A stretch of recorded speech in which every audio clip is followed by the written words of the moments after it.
Kembali di CNN Indonesia Newscast, kapal selam Nanggala 402 dinyatakan tenggelam sore tadi. Tim gabungan dibantu Singapura, Amerika, Australia, India akan mencari berupaya mengevakuasi. Harapan masih digantungkan bahwa awak kapal bisa selamat.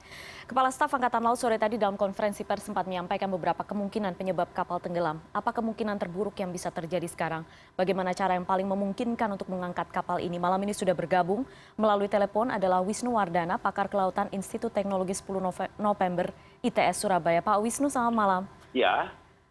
Pak Wisnu, selamat malam. Terima kasih malam hari ini sudah bergabung di CNN Indonesia Newscast. Pak Wisnu, publik belum secara jelas ini sekarang mendapat gambaran mengapa sulit menemukan kapal selam ini sekalipun sekarang sudah didukung peralatan yang canggih, Pak Wisnu. Berikan kami penjelasan. Iya, itu menunjukkan bahwa ada daerah-daerah tersembunyi, artinya yang nyelempit di palung di Bali itu. Karena kalau kapal ini posisinya di palung, nyelempit di antara karang-karang, ya susah memang kita mencari itu. Makanya dari situasi itu kita harus membayangkan, Mbak, ya, bahwa palung itu, dasar laut itu tidak seperti lapangan bola begitu yang rata begitu. Iya. Dia punya gunung-gunung, punya lembah, punya sungai, juga persis seperti itu konturnya itu. Iya.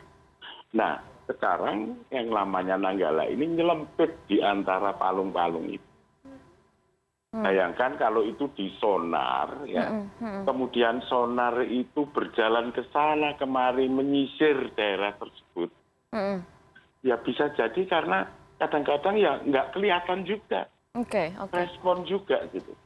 Kalau misalnya dikatakan ada benda magnetik besar yang ditemukan, apakah itu bisa menjadi pertanda? Ya bisa juga diselidiki. Tapi apakah itu sudah dipastikan kapal selam? Belum tentu juga. Iya. Bisa juga kapal-kapal kuno yang kandas-kandas atau yang karam-karam itu juga bisa juga. Ya harus dipastikan juga. Pak Wisnu, ada beberapa serpihan sudah dipastikan. Kasal Yudo Margono sudah mengatakan ini bukan ledakan tapi ada retakan. Kalau misalnya sudah ada retakan, saya membaca beberapa tulisan Anda. Apakah betul kapal ini sudah mencapai tahap maksimal tekanannya berarti? Iya, betul. Betul sekali itu. Karena kapal itu dulu pada tahun 1980 ya, Nanggala itu didesain maksimum hanya mampu tenggelam 300 meter. 300 meter, oke. 300 meter pada saat itu. Nah, dengan berjalannya usia itu yang sekarang 40 tahun yang dialami oleh Nanggala, maka kemampuan ketenggelaman ini bisa saya perkirakan turun hanya menjadi sekitar 200 meter saja. Itu. Nah, kenyataannya kemudian bahwa Nanggala ini kita ketahui berada pada titik 800 meter. Berarti kapal Nanggala ini yang seharusnya maksimum kedalaman 200 atau hidrostatik pressure-nya hanya 20 bar itu, sekarang dipaksa untuk menurun atau mengatasi hidrostatik pressure sebesar 800 bar, 800 meter. Nah itu Anda bisa bayangkan bahwa kapal selam itu seperti dikompres, ditekan dengan hydrostatic force yang besarnya sekitar 4 kali dari keadaan maksimum yang dia dirancang bisa.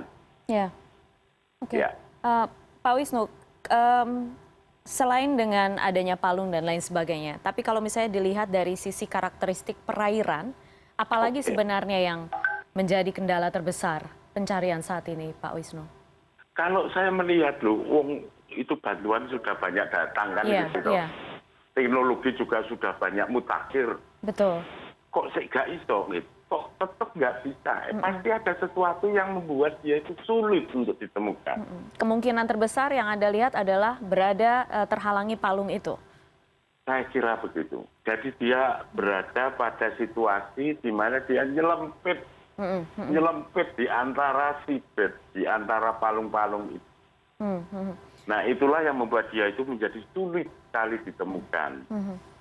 Dengan alat-alat ROV juga, menurut Anda juga agak akan sulit? Ya sama saja loh.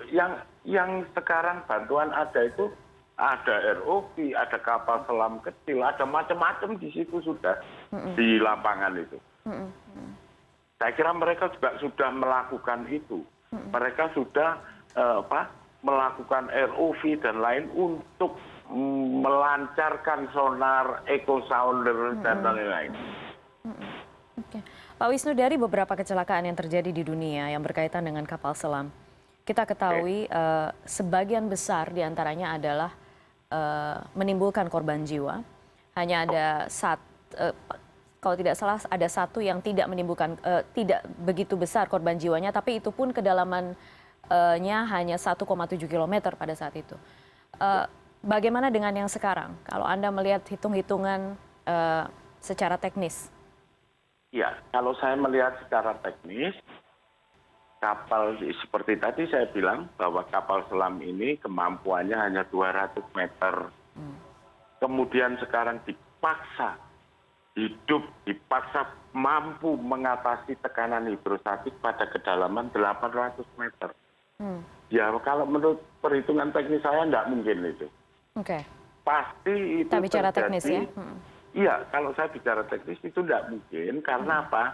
Karena pressure hull, struktur dalam kapal selam yang kedap itu, ditekan 80 bar itu akan rusak, pecah, retak, dan seterusnya. Dan itu indikasinya sudah kita lihat di sini, bahwa mesin mati. Ya toh? Karena diterjang dengan air, dengan tekanan setinggi itu. Mesinnya mati, komunikasi mati, terus ada tumpahan minyak dan barang-barang milik kru yang terlepas ke udara. Kenapa itu? Ya karena pressure hull-nya rusak. Pressure hull-nya rusak sehingga barang-barang atau alat-alat minyak milik kru itu semuanya keluar dan menyembul di permukaan. Nah, itulah.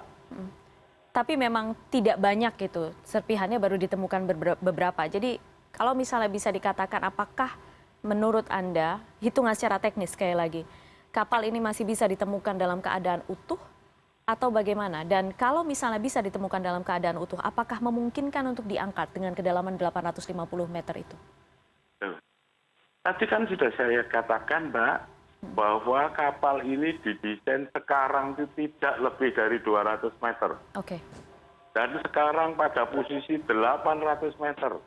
Berarti kapal ini diperkes, dikompres dengan kekuatan yang jauh lebih besar dari kemampuan dia bertahan.